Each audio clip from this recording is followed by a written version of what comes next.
सुन लिया नीति के मुंह से उसके असली मंसूबों का राज। और अब आ गई है शौर्य के सामने प्रीत की सच्चाई कि वही उसकी असली माँ है। इतना ही नहीं, अपनी माँ प्रीत के लिए शौर्य ने नीति को जोरदार तमाचा भी मार दिया। हाँ दोस्तों, सीरियल कुंडली भाग्य के आने वाले धमाकेदार एपिसोड में जब ऋषभ राजवीर के साथ घर लौटेगा और नीति का उड़ा हुआ चेहरा देखेगा, तब वह उसे अपने सामने रोकते हुए पूछेगा, नीति, तुम्हें आज क्या हो गया है? हमारे घर में इतने सालों से कितनी ही मुश्किलें आईं, लेकिन तब तुम्हारे चेहरे पर कभी कोई शिकन नहीं आई। लेकिन आज ऐसा क्या हो गया है कि तुम्हारे चेहरे का पूरा रंग ही उड़ गया है? क्या तुमने कुछ देख लिया है या कुछ ऐसा हो गया है जो तुम हमसे छिपा रही हो? ऋषभ की यह बात सुनकर नीति को बड़ा झटका लगेगा। फिर ऋषभ उससे पूछेगा, कहीं तुमने पिताजी को तो नहीं देख लिया? क्या तुम्हारी उनसे मुलाकात हुई है? यह सुनकर नीति और भी घबरा जाएगी और कुछ बोल नहीं पाएगी। लेकिन ऋषभ उसकी चुप्पी देखकर समझ जाएगा कि उसकी मुलाकात प्रीत से हुई है। इसके बाद नीति बिना कुछ कहे वहां से निकल जाएगी और अपने कमरे में चली जाएगी। कमरे में जाकर वह फोन पर उस आदमी से बात करेगी जिसे उसने प्रीत को मारने के लिए भेजा है। वह उससे कहेगी, करण के सामने ही प्रीत को खत्म कर दो। मैं तुम्हें 5 लाख रुपए और एक्स्ट्रा दूंगी। इतने पैसे मिलेंगे कि तुम्हें अपनी पिछली जिंदगी की तरफ मुड़कर देखने की जरूरत भी नहीं पड़ेगी। साथ ही वह उसे यह भी कहेगी कि प्रीत को इस तरह मारना कि किसी को पता भी न चले कि मरने वाली औरत शौर्य की असली माँ थी।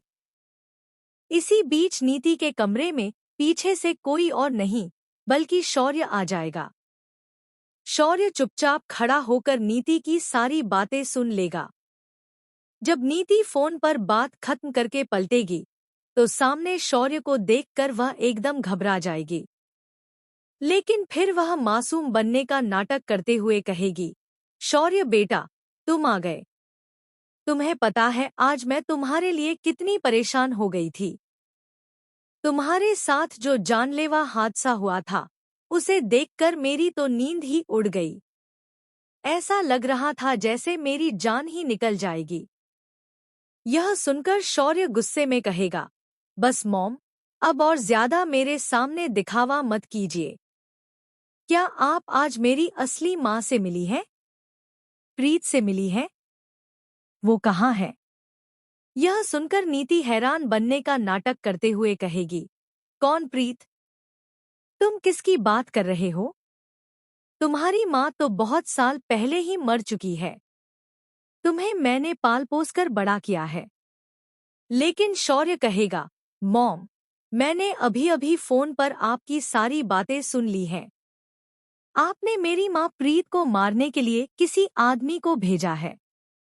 अगर मेरी असली माँ को कुछ भी हो गया, तो मुझसे बुरा कोई नहीं होगा। यह सुनकर नीति अपना असली चेहरा दिखाते हुए कहेगी, हाँ, तुम्हारी उस असली माँ के जाने के बाद ही मैंने तुम्हें बचपन से पाला है। तुम्हारी हर ख्वाहिश पूरी की है। तुमने जो भी चाहा, वह तुम्हारे कदमों में लाकर रखा। और आज इतने सालों बाद जब तुम्हारी असली माँ वापस आ गई, तो तुम मेरी ममता और मेरे प्यार को भूल गए? क्या मैं तुम्हारी असली माँ से बढ़कर तुम्हारी माँ नहीं हूँ? वह आगे कहेगी, उसने तो 20 सालों में कभी मुड़कर भी तुम्हें नहीं देखा, लेकिन मैंने तुम्हें बचपन से पाल पोस कर बड़ा किया है। तुम्हारी हर खुशी का ख्याल रखा है। उसकी बातें सुनकर शौर्य कुछ देर के लिए उसके बहकावे में आ जाएगा, लेकिन फिर वह कहेगा, फिर भी मॉम, आप जो कर रही हैं वह गलत है। मेरी असली माँ को कुछ नहीं होना चाहिए। तभी नीति ठंडे लहजे में कहेगी, मैं ऑर्डर दे चुकी हूँ। अब तुम्हारी असली माँ इस दुनिया में नहीं रहेगी। यह सुनते ही शौर्य का गुस्सा फूट पड़ेगा और वह नीति पर हाथ उठा देगा। अब देखने वाली बात यह होगी कि क्या शौर्य के सामने नीति की पूरी सच्चाई आएगी? क्या सबको पता चलेगा कि प्रीत ही शौर्य की असली माँ है? और क्या नीति को इस घर से बाहर निकाल दिया जाएगा? आपकी क्या